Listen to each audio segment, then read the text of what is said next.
Hello and welcome to another Wealth of Advice market update on the 24th of May 2021. Hopefully another positive update to give you. Lots of positive data has been coming at us from all different sources, and as you'll be aware yourself, lockdown measures are easing and we can get out and go to pubs, restaurants, cinemas and such like again.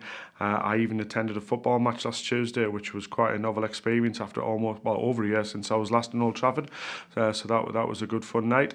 The positive data coming from the Bank of England emanates from their recent updated committee meeting that they had at the beginning of the month, where they said the signs that the UK economy is still recovering. They had forecast that the end of the year is going to be very good. Some reports, that I think we mentioned this on the last one, says it's going to be the best end of the year that you've seen since the end of the Second World War. And the growth prospects have been upgraded from 5% target to 7.25%. Although GDP fell 1.5% in the first quarter of this year, that was lower than expected with the lockdowns that we had. And again, once we see the figures come through from the second quarter, we expect a nice bounce there as this economic reopening continues. Interest rates have been maintained at 0.1%. Which was good. They didn't go negative. There was a fear at the worst of this that the government was going to end up having negative interest rates. And the last point about job losses and such like, unemployment rate peaked at 7.7% during the worst of the pandemic, and it's now expected to come back down, and the worst of it's going to be around about 5.5% this year. And what we're actually seeing is some employees are struggling to actually find people to fill roles. People have dispersed across the country. I was talking to someone working in London recently who said there's a lot of people just left the city, and many big employers are finding it difficult to re-employ people. So that'll be a struggle. Might see wage prices go up, which will be a knock-on for inflation. Inflation is what we're going to talk about next. So the graph that we've got up on the screen right now, you can see inflation is spiking again. That's not such a bad thing. Prices are going back up. If you think what happened last year, everything fell in value. And if you consider how the inflation base effect works, and when you hear this expression inflation base effect, what it means is that you're comparing data right now to maybe something from 12 months ago. So the best example to give was the oil price in April 2020 fell at $16 a barrel, while the price of oil has recovered as the economy started recovering now, and it's now $60 a barrel. So if you look at the difference from one point to the next, that's a huge inflation spike. But then if you look at it over a longer term, it's not actually as high as you would expect. But inflation coming back is a worry for some markets.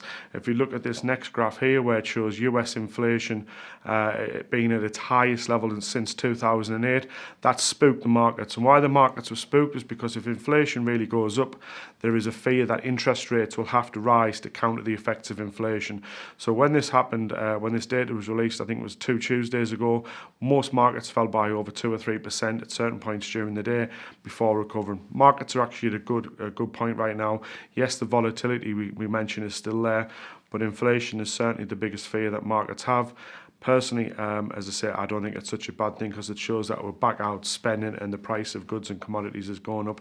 Obviously, it just has to be capped at a certain level before it gets out of hand, and hopefully world banks will keep an eye on this and keep a lid on it and stop it from causing a problem. So again, we've been speaking with lots of fund managers over the last few weeks, providing updates on the various funds that we invest into.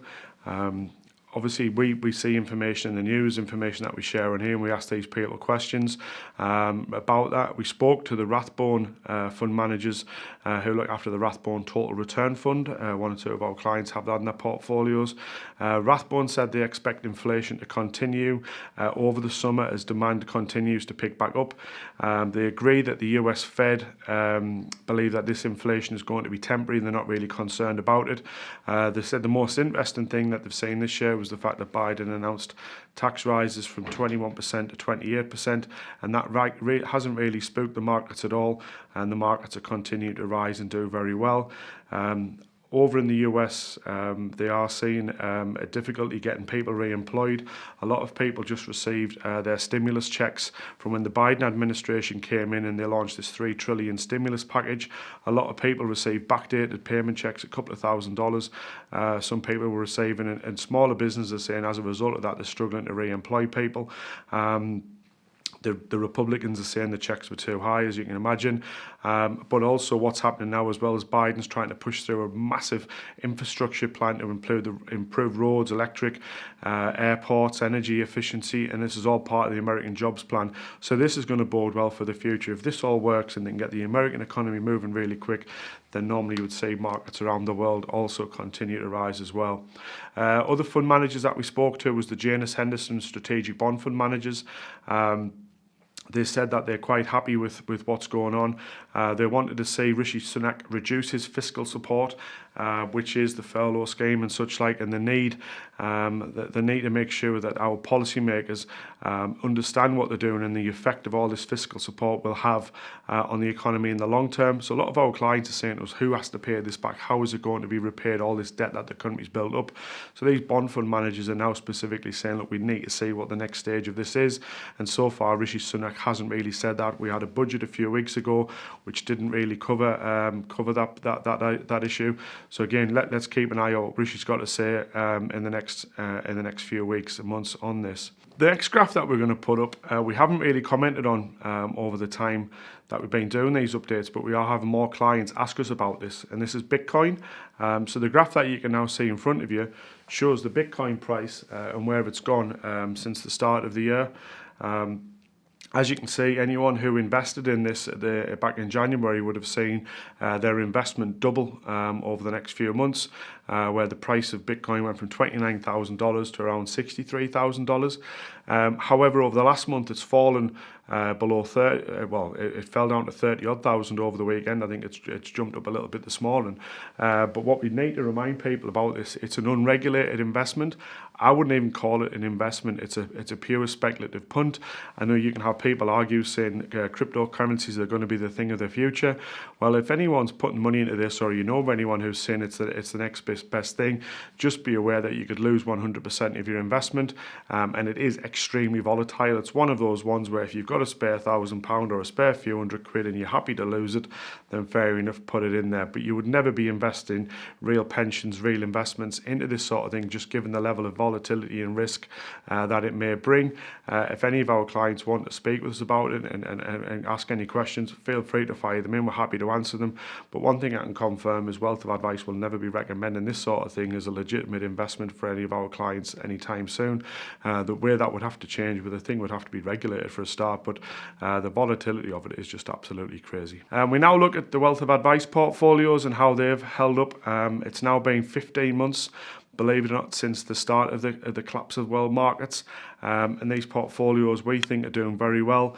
The Risk Score 3 portfolio gained 60% in the stock market, is up around 108,000 based on that 100,000 notional investment back in February of last year.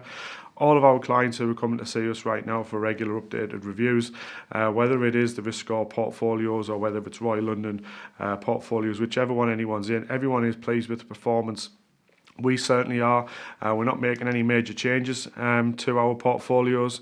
If you look at this next graph, which is showing the Risk Score 2 and Risk Score 3 performance over 1 year, just simple 1 year figures. If you remember, we showed the MSCI World Index and the FTSE 100, which was about 20 to 23% growth. Well, these portfolios were just being invested 40% or 60% in the stock market, so much less risk than being all in. It's still delivering decent returns in comparison with a lot less risk. And then when we look at the 5-year performance, as I say, it speaks for itself. Anyone who's invested for the long term is being rewarded for doing so. I had a client in my office last week who, when I showed this graph, just simply laid a ruler over the line. If you put a ruler where that red line goes down when the markets collapsed last year, you can see markets are well above where their normal trend would be. So that shows you that the effect of COVID, the effect of that crash, hasn't really had an impact for those investors who've been invested for the long term. Sounds crazy saying it, but as I say, from the market point of view, we are moving on quite quickly, and thankfully so. And now the final part of our weekly update, where we look at the market performance over various time periods. So the first graph that you can see there shows how the MSCI World Index, the S&P 500, which is obviously the US stock market, and the FTSE 100 has performed over the last 12 months. And now you can actually see how the FTSE 100 is coming back to have similar performance figures. On all of these graphs when we showed you them previously, the FTSE 100 was lagging way behind, but over the last 12 months the FTSE 100 is up 20% compared to the US one of 21.26 and then the MSCI of 23. So that shows you that what the UK has done over the last few months, the vaccine rollout, the Brexit situation, has meant that our markets have caught up. So if you look where we were in November when the blue line drops all the way down, a massive gap between the UK and the rest of the world, where we're almost neck and neck with them now. So give this another few months and I expect it to be way past there. And then just to confirm this, this next graph that you can see on the screen shows the market performance over the last 6 months, so a much shorter time period, which shows that the FTSE 100 has beaten those relevant indexes. So thanks for listening to another Wealth of Advice market update. We hope you found it useful and informative. And as usual, if anyone wants to get in touch with any further questions, please don't hesitate to do so. Thank you.